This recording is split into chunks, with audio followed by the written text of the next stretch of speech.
This is one of over 500 assisted PNF stretching demonstrations that can be found as part of my 80 Days to Your Dream Body course, which is available to my channel members. If you'd like to see all of them, then consider becoming a member. But for right now, let's get our stretch on.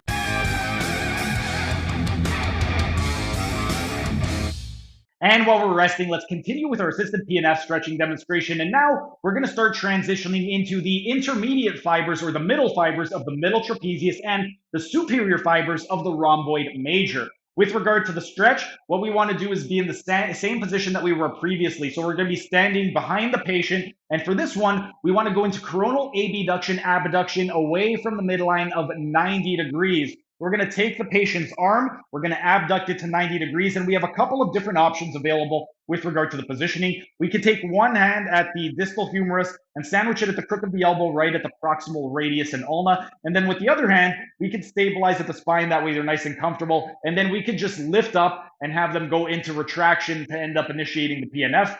That's one way to do it. Another way, this would be my preferred method because I could use a lot more leverage and I don't have to use as much muscle, is I would take the greater trochanter of my femur, place it up against their back so that they're nice and stable. Then I would go elbow to elbow with the patient, lock my hand onto my bicep, and then go at the proximal radius and ulna. And from here, all I need to do is just stand up. By standing up, I'm going to get them into scapular protraction. And then I would just instruct the patient to inhale, and I could either say inhale, go into scapular retraction, or inhale, squeeze your shoulder blades together. For your average person who doesn't really know much about anatomy, you could just instruct them to inhale, squeeze your shoulder blades together, and they'll know what that means. And then they're going to inhale, go into scapular retraction. As they exhale and relax, you're going to stand up and take them deep into scapular protraction to target those scapular retractors.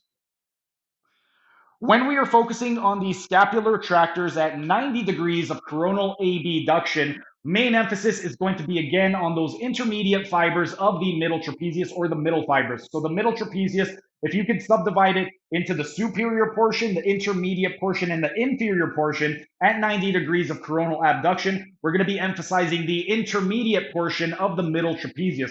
We're also going to be emphasizing the superior portion of the rhomboids major. So now we're starting to transition more inferiorly. We're still going to be getting a decent amount of the rhomboids minor as well as the inferior fibers of the rhomboids major. And then some of the other muscles that will be getting stretched in this position. We're also going to be getting some of the latissimus dorsi muscle. We're also going to be getting the levator scapulae, but not quite as much in this particular variation. And via the fascial connections, we are going to be indirectly targeting the infraspinatus, the teres major, and the teres minor. But in this position right over here, the main emphasis once again is going to be on those intermediate fibers of the middle fibers of the trapezius, and we're going to be targeting the superior fibers of the rhomboids major. During the next rest period, we're going to go up to 120 degrees, and that's going to shift the emphasis a little bit more, but we're still going to be focusing on the scapular retractors. But right now, our rest period is up. Time for set number 6.